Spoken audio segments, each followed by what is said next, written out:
Hello and welcome. Today we're making juicy al pastor ribs in the oven. They're so tender they fall off the bone, but I highly recommend that you make some tacos. Since we are going to be using a variety of chiles today, we're going to go over them. The number one chile that we tend to use here on this channel is Guajillo chiles. You can find these at most of your Mexican grocery stores, and even in just any kind of grocery store, they're likely to have these. What you want to do with these chiles is you want to take them out of your bag. You want to remove the stem and the seeds.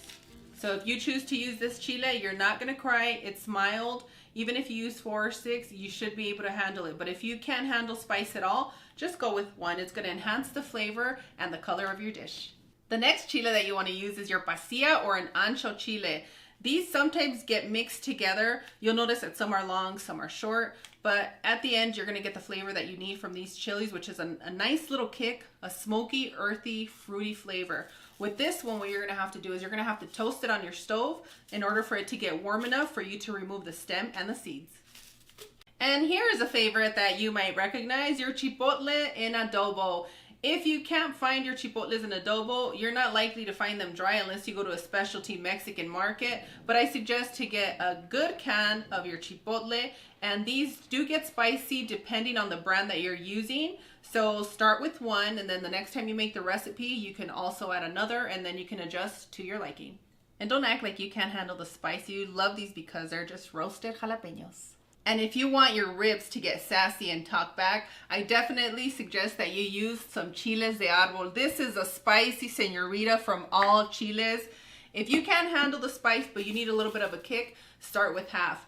But if you really want to bring in some heat, I definitely go with 3 and then adjust after that, because with all the spices and seasonings that we're using, you're bound to scare someone. So take it easy. And the chiles that you're soaking is your guajillo, your pasilla, and if you chose some spice, you're going to add your chiles de árbol.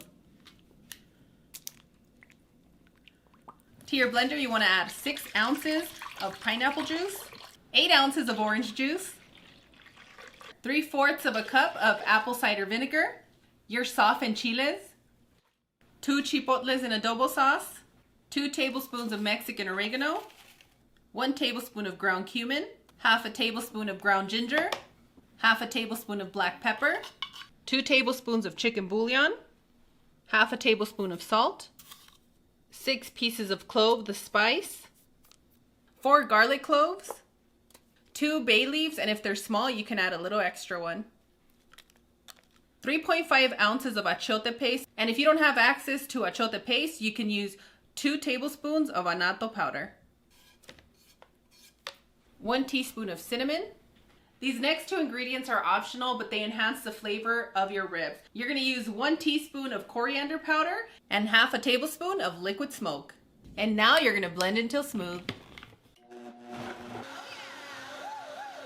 And boom, done. Let's coat our ribs. Let's start by removing all of the moisture from our rack of ribs. This marinade is gonna be good for up to 8 pounds of ribs. I'm gonna show you how to slice your ribs for your tacos and how to slice them for your barbecue grilling. Today I'll be using my kamikoto knives. These beautiful knives come in a heavy-duty ash wood box, which makes for a great present, especially with Father's Day coming up. I love that the knives are made with high-quality Japanese steel, and your box set will include the only 3 knives you'll need to prep your food. I'll begin prepping our ribs by using the nigiri knife. See, if you were to slice right here, you would only have enough meat for 1 little taco. You don't want anybody to get sad, so I'd go up here into this bone right here, and then you want to start slicing. And by doing that, you get to coat all of your rib, and when you place them in the oven, every single person gets a piece of the charred parts that we all love.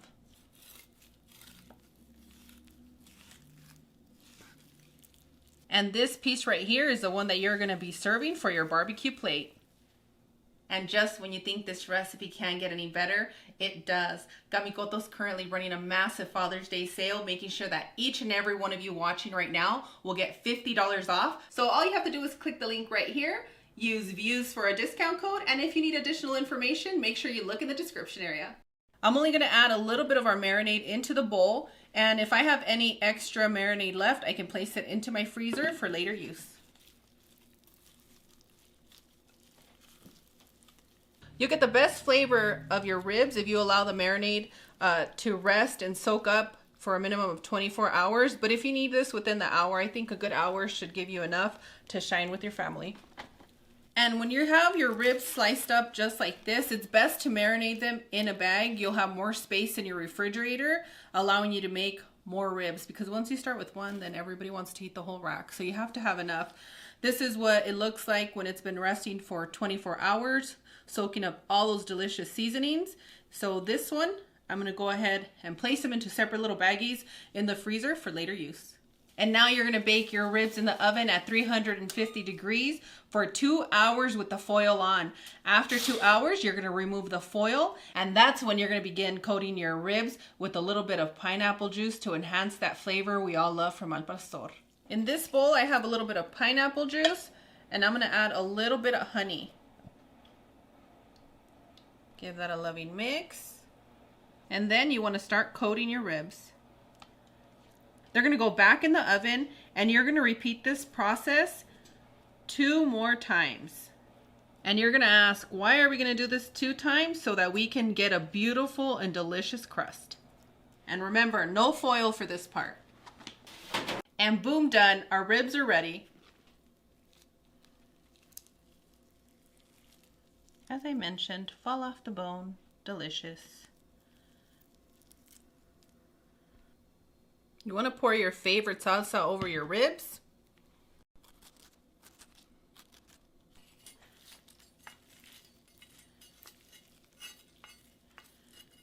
Perfect. Ooh. And then you're just going to give a quick, coarse chop. Because by this time, everybody's going to be staring at you that they're hungry, and you want to get this done quickly. I like to use our guajillo salsa for this.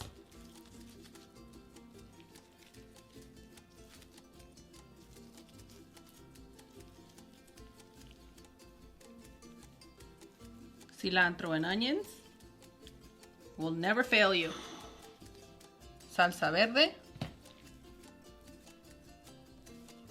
And a slice of pineapple. I'm gonna need somebody very special to say The hardest part about making these tacos would be the time you have to wait to marinate and the cooking time in the oven. Aside from that, it's going to be super easy to make and super easy to assemble your tacos. Just need a little bit of lime.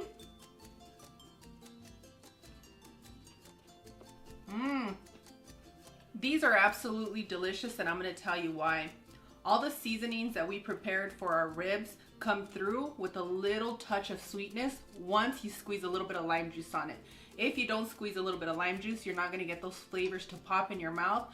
So if you don't like lime, I'm worried about you, but you're going to have to this time around, and look away because it's about to get dangerous. As always, Claude and I are wishing you the best. We absolutely adore you. We hope that you enjoyed cooking with us today. And on that one, we'll see you guys tomorrow. Bye.